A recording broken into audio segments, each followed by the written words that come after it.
وأصحابك يا حبيب الله الصلاة والسلام عليك يا نبي الله الصلاة والسلام عليك يا نبي الله وعلى آلك وأصحابك يا نور الله وعلى آلك وصحبه نويت سنة الاعتكاف پیارے اسلامی بھائیوں، جب بھی داخل مسجد ہو یاد کر کے اعتکاف کی نیت کر لیا کرے کہ جب تک مسجد میں رہیں گے اعتکاف کا ثواب ملتا رہے گا۔ درود پاک کی فضیلت، فرمان مصطفیٰ صلی اللہ علیہ وآلہ وسلم، جو مجھ پر روز جمعہ درود شریف پڑھے گا میں قیامت کے دن اس کی شفاعت کروں گا۔ صلو علی الحبیب صلی اللہ علیہ محمد صلی اللہ علیہ وسلم۔ آئیے پیارے اسلامی بھائیوں، بیان سننے کی نیت کر لیتے ہیں۔ فرمان مصطفیٰ صلی اللہ علیہ وسلم، سچی نیت سب سے افضل عمل ہے۔ یا عاشقان رسول، ہر کام سے پہلے اچھی نیت کرنے کی عادت بنائیے کہ اچھی نیت بندے کو جنت میں داخل کر دیتی ہے۔ مثلا نیت کیجئے علم سیکھنے کے لیے پورا بیان سنوں گا، ادب بیٹھوں گا، بیان سستی سے بچوں گا، اپنی اصلاح کے لیے بیان سنوں گا اور جو سنوں گا دوسروں تک پہنچانے کی کوشش کروں گا۔ صلو علی الحبیب صلی اللہ علیہ محمد صلی اللہ علیہ وسلم۔ پیارے اسلامی بھائیوں، آج کے بیان کا موضوع ہے موت کا آخری قاصد۔ قاصد مانے کی نشانیاں، موت کی آخری نشانیاں۔ اس حوالے سے سنتے ہیں کہ حضرت ایاس بن قتادہ رحمۃ اللہ علیہ اپنی قوم کے سردار تھے۔ ایک دن آپ نے اپنی داڑھی میں ایک سفید بال دیکھا تو دعا کی، یا اللہ پاک، میں اچانک ہونے والے حادثات سے تیری پناہ چاہتا ہوں۔ مجھے معلوم ہے کہ موت میری طاق میں ہے، یعنی نزدیک ہے، اور میں اس سے بچ نہیں سکتا۔ پھر وہ اپنی قوم کے پاس تشریف لے گئے اور فرمانے لگے، اے بنو سعد، میں نے اپنی جوانی تم پر وقف کر دی، یعنی ڈیڈیکیٹ کر دی، اب تم میرا بڑھاپا مجھے بخش دو۔ پھر آپ اپنے گھر تشریف لائے اور عبادت میں مصروف ہو گئے یہاں تک کہ آپ کا وصال ہو گیا۔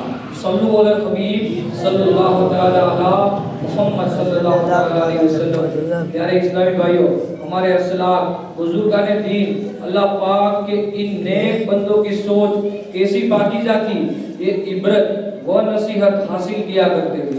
دیکھیے حضرت ایاس بن قتادہ رضی اللہ رحمۃ اللہ علیہ نے داڑھی مبارک میں ایک سفید بال دیکھا، بس یہ ایک سفید بال ہی ان کو نصیحت کے لیے کافی ہو گیا۔ آپ نے اس سے عبرت پکڑی، نصیحت حاصل کی اور عبادت میں مصروف ہو گئے۔ ہم پر غفلت طاری رہتی ہے، ہم نصیحت نہیں لیتے، ہم نگاہ عبرت سے محروم ہیں۔ کائنات کا ذرہ ذرہ ہمیں پیغام فنا دے رہا ہے۔ یہ اٹھتے جنازے، قبرستان کی بڑھتی آبادی، ڈھلتی جوانی، یہ گزرتے دن، ڈھلتی چاندنی، ان سب میں عبرت ہے۔ یہ سب چیزیں ہمیں بتا رہی ہے کہ یہ غافل انسان موت آنے والی ہے۔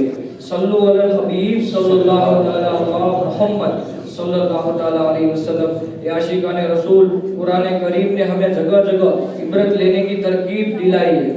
پارہ 18 سورہ نور آیت نمبر 44 میں اللہ پاک فرماتا ہے، ترجمہ کنز العرفان، اللہ رات اور دن کو تبدیل فرماتا ہے، بے شک اس میں آنکھ والوں کے لیے سمجھنے کا مقام ہے۔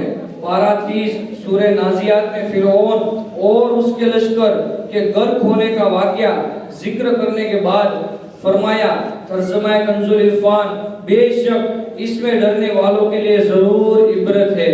اللہ اکبر، یہ اللہ پاک سے ڈرنے والے، اولی الابصار یعنی غور و فکر کرنے والے، نگاہ عبرت رکھنے والے، یہ اللہ پاک کی نشانیوں کو دیکھ کر عبرت پکڑتے ہیں۔ دن آیا چلا گیا، سورج نکلا ڈوب گیا، رات آئی ڈھل گئی، ستارے نکلے غروب ہو گئے، یہ سب کچھ کائنات کا ذرہ ذرہ کھلی کتاب ہے، اس میں ہمارے لیے نصیحت و عبرت ہے۔ کاش ہم ڈرنے والے، عبرت لینے والے، اولی الابصار یعنی غور و فکر کرنے والے، دنیا کو نگاہ عبرت سے دیکھنے والے بن جائے۔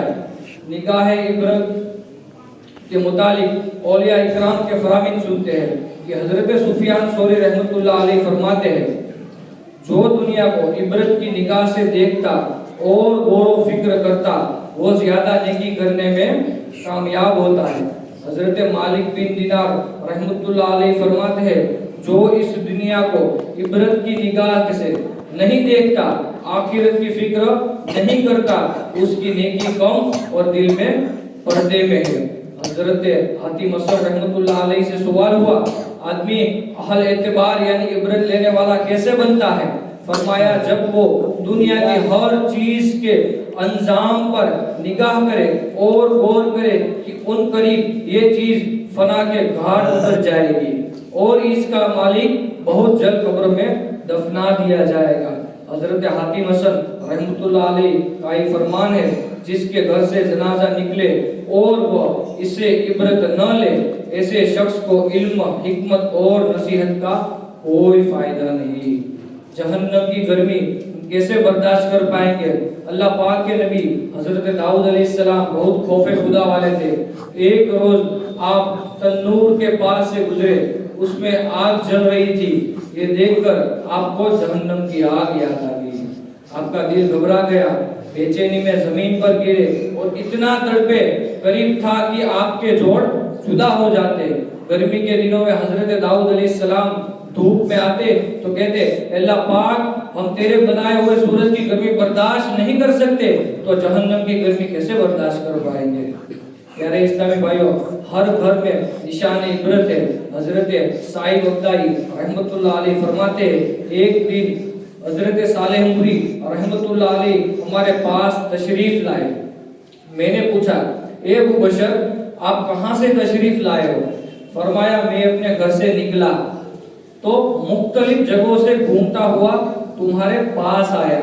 میں جب فلاں کے گھر کے پاس سے گزرا تو اس گھر نے مجھے زبان حال سے پکارا اور کہا اے صالح مجھ سے نصیحت حاصل کر، مجھ میں فلاں لوگ رہتے تھے اب وہ انتقال کر چکے ہیں۔ پھر جب فلاں کے گھر کے پاس سے پہنچا تو اس گھر نے بھی مجھے زبان حال سے پکار کر کہا اے صالح مجھ سے نصیحت حاصل کر، مجھ میں فلاں لوگ رہتے تھے اب وہ سب مٹی میں دفن ہو گئے ہیں۔ حضرت ابو سعید ابدی رحمۃ اللہ علیہ فرماتے اس طرح آپ رحمۃ اللہ علیہ ایک ایک گھر گنواتے رہتے یہاں تک کہ ہمارے گھر تک پہنچ گئے۔ پیارے اسلامی بھائیوں غور فرمائیے یہ ہمارے بزرگان دین اللہ پاک کے نیک بندے کس انداز میں عبرت لیا کرتے تھے۔ اور ایک ہم ہے ویران گھر، چولہے میں جلتی آگ، سورج کی دھوپ، سردی گرمی وغیرہ سے عبرت لینا تو دور کی بات ہے، ہماری آنکھوں کے سامنے جنازہ اٹھتے ہم عبرت نہیں لیتے، خود اپنے ہاتھوں سے مردے قبر میں اتارتے تو عبرت نہیں لیتے۔ فلاں بن فلاں اچھا بھلا تھا، اچانک ہارٹ اٹیک ہوا اور موت کے گھاٹ اتر گیا۔ فلاں نوجوان روڈ ایکسیڈنٹ میں انتقال کر گیا۔ ایسی بسیوں خبریں ہم سنتے رہتے، پھر بھی ہم اپنی موت کو یاد نہیں کرتے، عبرت نہیں لیتے۔ کاش ہم عبرت لینے اور قبر و آخرت کو یاد کرنے والے بن جائیں۔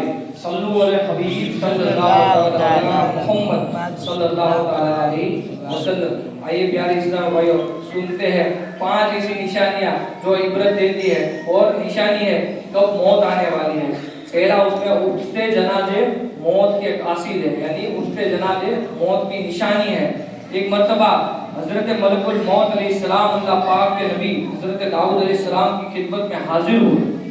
حضرت داؤد علیہ السلام نے ان سے موت کے قاصدوں کے متعلق پوچھا تو حضرت ملک الموت نے عرض کیا اے اللہ پاک کے نبی علیہ السلام آپ کے والد، بھائی، پڑوسی اور جاننے والے کہاں ہیں؟ فرمایا وہ انتقال کر چکے ہیں۔ ملک الموت علیہ السلام نے عرض کیا یہ سب موت کے قاصد ہی تو ہے، یہ سب پیغام دے رہے تھے کہ جیسے وہ دنیا سے چلے گئے اسے آپ بھی ایک دن رخصت ہو جائیں گے۔ پیارے اسلامی بھائیوں معلوم ہوا یہ اٹھتے جنازے، قبرستان کی بڑھتی ہوئی آبادی، ہمارے عزیزوں رشتہ داروں کا ایک ایک کے مرتے جانا، یہ سب موت کے قاصد ہے یعنی نشانیاں ہیں۔ اس میں ہمارے لیے سامنے عبرت ہے مگر ہم عبرت حاصل نہیں کرتے۔ ایک مرتبہ حضرت حسن بصری رحمۃ اللہ علیہ ایک جنازے میں شریک ہوئے، میت کو دفن کر دینے کے بعد آپ نے ایک شخص سے